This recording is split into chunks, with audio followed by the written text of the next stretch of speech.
Doesn't that also say that we may have been programmed over the years to where we are now? And how do you think that happened? Well, maybe we need to admit the fact that our being undeveloped, our citizens being ignorant, our being put in a state where practically all of us have to fight for survival, maybe it's advantageous to some people. Maybe. I guess the average person may not have thought about it, but actually it's possible that it is intentional because people ask. When I say it's possible for Nigeria to develop, we all need to have that discussion. Where do we want Nigeria to go? Do we want Nigeria to become a developed economy? Because I absolutely see no reason why.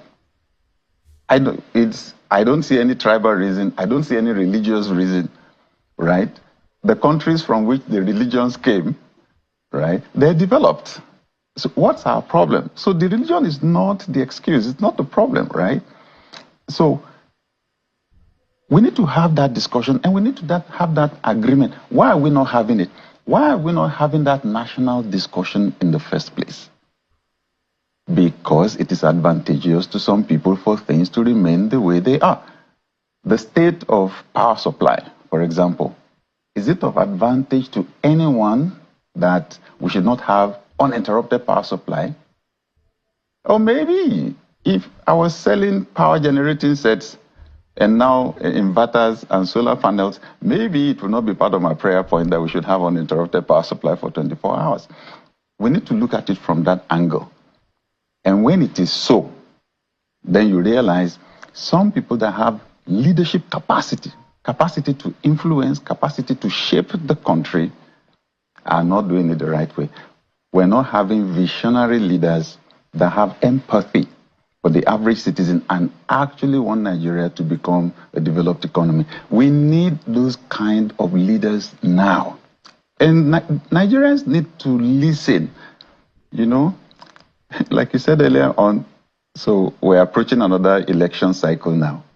What should we listen for? What should we look out for? What kind of leaders do we need? I say humorously to my friends sometimes,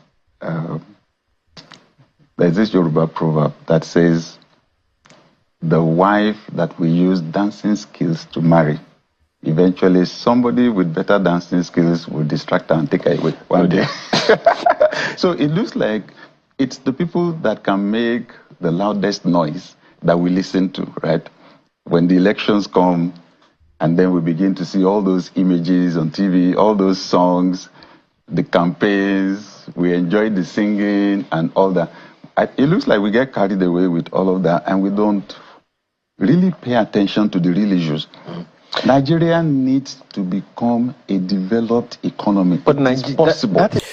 All right. A big shout out to Pastor Sam Adeyemi. You know, this is actually one of those pastors. I grew up before when I was very small, growing up.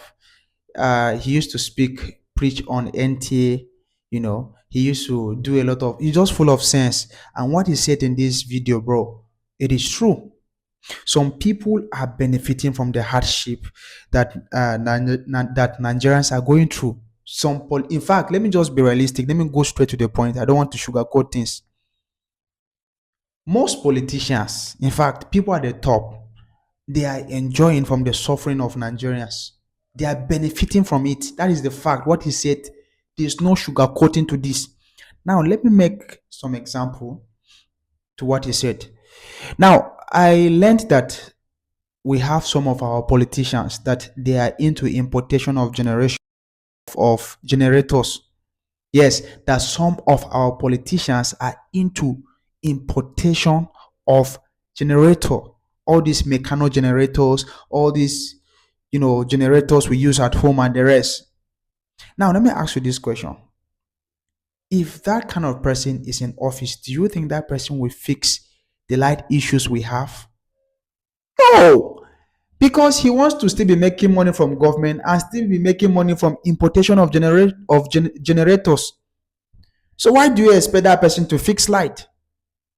And one of the main hardship we have in Nigeria is issue of light. Since I was small, till now, as I don't grow beer for my face, till now, we say I don't get beer for my face. We still get issues of electricity. Even some people are mocking at us from other countries that we don't have light in our country. So yeah, some people are benefiting from it. You don't expect people in powers in the top who are into importation of generators to fix light. Why would they? If they fix light 24, if there's NEPA light everywhere 24 hours, do you think that their business will thrive? Because a lot of households, a lot of companies will not need generators because there's light. But if there's no NEPA, you will have to, go and buy generators from them. Do you understand? Let's also talk about some of the killings happening in the north, this Boko Haram or whatever. You think some people are not benefiting from it? The kind of money that they are receiving from international bodies. International bodies will be sending money to Nigeria to tackle this, but we have heard of different allegations that the government is in support of that. Go online, not be from my mouth you dey hear. Go online, you will see it. Imagine people are being killed in some of those sites, and some people are benefiting from it. That is the fact. Selling of weapons and getting money from international firms, bro. They are benefiting from that hardship. So yes, I believe what this pastor is saying. What he said is 100% true. This is my opinion. This is how I see things here. It's well.